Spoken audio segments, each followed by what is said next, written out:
Alright, so what we're going to start off with today is we're going to go into an exercise that I call the inverted plank. It's a great exercise for static stability for your hips and your hamstrings and glutes, as well as, a great posterior chain exercise. So how you're going to do it is you're going to lie down on the floor with your back on your back, feet straight out in front, hands on the floor, palms facing up. Now what you're going to do is you're going to bend your knees ever so slightly, so you get a little bit of meat on there.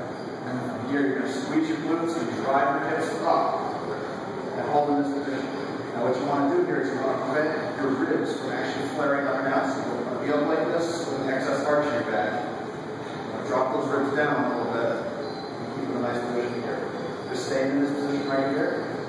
Hold it for about, start out with 15-30 seconds, somewhere between there.